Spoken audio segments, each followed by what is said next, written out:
wanted to ask you, as my lovely wife and partner, what you think the difference is between connecting or just communicating with your partner or your relationship. Well, I think that was a prime example right there. How's your day, babe? Yeah, it was all right. What'd you do? Not a lot, just the kids and a bit of work. What did you do? Yeah, work, usual. You asked me how my day was, but I didn't really connect with you on how your day was. It was more just good, all good. And we moved on quite quickly. We didn't sort of get into the depths of how your day actually was and if there was anything that was fun or exciting or negative or, something that you might actually want to talk about. I sort of didn't go any deeper. So we just communicated about it and didn't connect. So I think it's... Did you feel like I actually cared? No. No. No. Oh. Not really. Like it was... I feel like you thought maybe you just had to ask me that question. So it was almost you got back from work, I got back from work. It was almost just going through the motions. Absolutely. Yeah. 100%. And maybe that's the difference. Maybe the difference between communicating and connection is that you can talk, but you actually didn't feel me care, right? Like, did you feel valued? Not really. No. No. Did you feel valued when I asked you? No. Yeah. No. So, all right. So how do we connect? How do we go on a deeper level so you actually feel valued? Because I remember I heard this thing the other day that says, when you get married, your objective, right, is to look after the well-being of your partner, right? And I thought that was really good because I never really thought about it before. You get married, life partner, you commit yourself to them. But what's my job? Like, as a husband, what is my job for you, right, in this life? And until they put it that way, my role is to look after the well-being of you and obviously our children, it made it really simple to me. So in terms of that, I know that for your well-being, I need to make you feel valued. And I certainly know that scrolling on my phone while having a conversation is definitely not doing that. Is that true? Yeah. Okay. Yeah.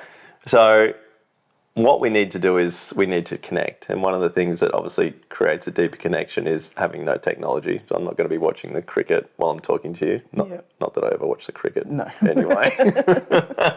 Not really a sports guy. Not quite.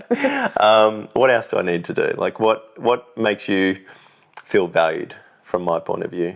I think it's the little things. Like the other morning I got up and you were in the office working and I got up with the kids and the coffee was out, the cup of tea was out, and even as much as the teaspoon was out. So that when I walked out to the kitchen, I just had to turn the kettle on and it was all there for me to make a coffee. Boom. So that to me, when I talk to you, you listen knowing that my first thing that I love in the morning is a cup of coffee. So you've got up, you've thought about me, you've listened to what I've communicated to you and connected with that and made it happen so that I felt valued when I woke up in the morning. So I was obviously maybe the first thing you thought about or the second thing and you've done that to make my day easier. So it's made me feel valued. And I was going to pre-boil the kettle, but I realised that if I woke up Frankie, it would have just all it wouldn't have been a good start to the morning. Otherwise I would have pre-boiled the kettle so for you communicated, you connected, you knew all the things. Exactly. I hear you, I see you. Yeah, exactly. So I think one of the biggest things, obviously, because the work that I do, I'm always listening to people and the biggest issues I've got. And I think at the moment in relationships, it's definitely coming down to I don't feel connected with my partner. And how do I actually do that? And I think obviously being present in the moment. So no technology, obviously eye contact, but actually listening. Actually listening. Yeah. Listening to what they have to say. Yeah. And taking it on board. Don't actually listen, but take it on board and action their thoughts, their feelings, their wants, their needs. Yeah. Even if it is something as simple as getting out the coffee for the next morning. It just makes you feel loved and heard. And knowing that the kitchen needs to be cleaned. And that as well. Yeah. Okay. And so I want to ask you a question, which I feel like it's this constant thing with guys and gals about when we listen to women's problems, right? are we trying to solve your problems, or are we purely just trying to listen? Because I think, men, we're really confused about this one. So are we trying to like listen and then solve your problem if we can, or am I just supposed to shut up even though I know how to solve the problem always, right? Do I just listen? Maybe That's a just good question. maybe just listen. Just listen, so I don't need just to solve listen. your problem. You don't need to solve it. Just Okay. listen to me. Let me vent. Let me say what I need to say. Say my Okay. piece, and just All right. And just listen okay. And how long do I need to listen for? the whole time. Okay. Okay. So And even if you do get bored, Yeah. pretend like you're still listening. Okay. Yeah. All right. Yeah. So, and how else do I show you that I'm listening apart from like eye contact? Eye contact's the biggest one, but maybe asking questions if there's anything you can do to help solve that problem. You don't necessarily have to solve it, but is there something that I can do, or something that you need to feel better, or asking questions so that it looks like you are actually listening to and not just nodding your head and Sorry. It wasn't actually listening. Maybe you're bringing up a problem just so I listen to you. no. Just so listen to But is it also understanding each other's, like, the first thing that sort of sparked in my mind was like, do you understand each other's love languages? Because if you're still bringing up the same problem, then your needs aren't being met somewhere. So where, like I know for you, you always just need a hug at the end of the problem. Yeah. You need a hug. Do you know what I mean? Like, we need to hug it out. Because we often have similar arguments. Do we argue? No, we're perfect. Like, I would say that we Talking often loudly? have the same. Talking family. Listen to me. Is it important? But what if, like, okay, so going back to like Elijah's point, what if we actually do always just have the same problems, right? Because at the end of the day, we kind of do, right? Like, life's life. Like, Yeah. either the kids are being a pain in the butt, you know. You're not getting enough sex. You're getting better. But maybe that's it. Maybe maybe that's why, because we're not meeting each other's needs. That's what it comes down to, meeting each other's needs. Yeah. So that the problem doesn't arise next time. Because I find that if we have a firm argument, discussion, it then evolves to another argument because I forget to give you a hug because all you need is a hug. Yeah. You've said that to me many times, and It's just taken 5 years to get you to understand that. we'll learn one day. See, maybe that's the problem. I don't know. Not listening. I do listen. Yeah, it's an interesting question. Yeah. Well, maybe that's it. Maybe we do always just have the same problems, and sometimes we're good at it, and sometimes life's just bloody hard, and we have our own shit. Yeah, and Going our on, cup's not full. And our so cup's not full. And so we're not trying to me. look after ourselves first. Because we're survival or function mode. And so, yeah, you miss out. Although when I find that my cup's full, then I've got all the time and attention that...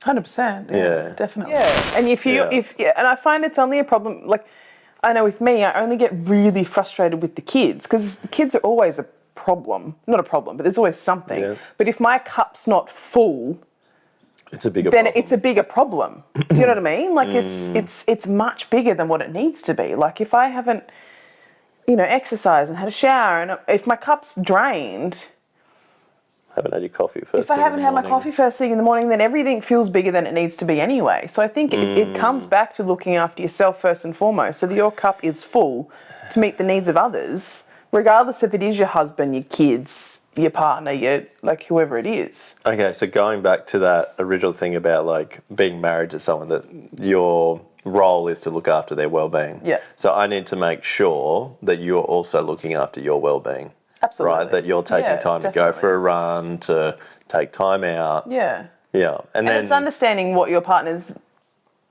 cup needs to be full too. Like, I know you need to go for a surf, you need to go for a paddleboard, a swim, sit in the sun. Like, it's about communicating and being that team and knowing. But I think too, knowing when they need that, because sometimes they might not know they need it, but you can see that their cup's not full. Okay, so this is interesting. So when life gets really, really busy for one of the partners, right? So there's a big thing at the moment that I keep feeling that one partner's, go, and they're strong on purpose and all of this, whereas the other partner, they might be still stuck, in a rut and they're just not feeling it, right? And so there's this mixed mass of energies. You've got someone that's just, like our neighbours from the other day. One of them's going hard out and it's just, loving life and loving their purpose. And the other one has lost their purpose and is stuck. And so this is this big mismatch. And so what it is sometimes is that us personally really struggle with, and sometimes it's, I don't know if it's from guilt or we feel like we've got too many responsibilities. So we don't actually allow our own selves to do what we need to do to recharge our batteries. Yeah. And so maybe it's as a partner, as a husband or a wife, that we need to be present in the moment and actually go, hey, babe, I know that you need to go for a run. Yeah. Right? So we'll just meet you down at the beach, and you get that done. Yeah. So, and maybe that's the thing, right? And that's connecting. Like Absolutely. that is actually connecting, because I'm more aware of what you need than what you are, because you're in it, right? And you're stuck in it and you're not allowing yourself to step outside of all of this craziness to then allow yourself to go do it. So sometimes I just have to beat you into submission and go for a run.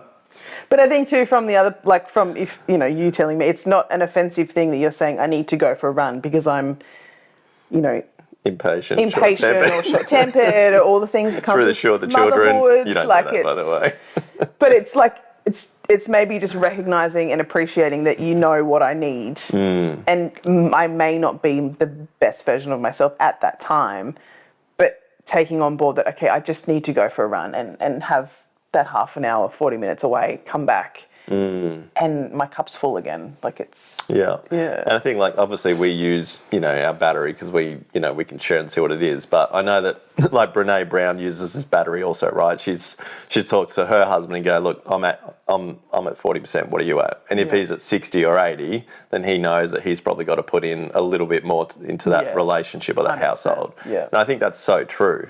All right. So one of the couples get home from work, or they both get home from work, and it's about what is the best way for that couple to, obviously the goal is to move forward in a positive direction, right? So what's the best way for that couple, or for us, how do we do it, to not just communicate, right, and talk about how the kids, what do we need to do tomorrow, but really connect and feel valued in that relationship? What do you think it would be, or what do we do that allows us to do that each and every day? If we do. I think the first thing is maybe, phones are away for the night, that's it. And I think it is very important to touch on the day. How was it, ups, downs, all the things, get the feelings out. But then I guess, like, for me and you, like we do the 4 on 4 off as such with my work. And so it's maybe you're very heavily parenting when I'm at work. So it's like, okay, when I'm off work, what do you need to do to fill your cup? And understand that. And I can... the first 2 days you might need to surf for 2 days for a couple of hours just to get back on your feet and get out of dad mode and step back into Timmy mode and just fill your cup again. And then, and vice versa. Like, I come home from work and what do I need? And it's just about communicating. Yeah, and I think too, like, and I know most people know this about finding your love language, right? Like, what's your partner's love language, and knowing what yours is. And obviously mine's touch. Like, I just need touch all the time. Thank you. Right? And then it's like, well, what do you need? Like, and really understand what that is. Absolutely. Because I think, like, even if you did, the whole 5 love languages, Gary Chapman 5 years ago, you might have completely forgotten about it, right? And it might be time to actually do it again. Mine was touch, and then I had kids. Yeah. I don't want to be touched anymore. So yes, redo it. What is yours now, by the way? I would actually, acts of service definitely, because I love a clean kitchen. Yeah. But I would have to do it again to okay. to the bottom of it. All right. Maybe that's what we got to do today. Yeah. All right. Good talk.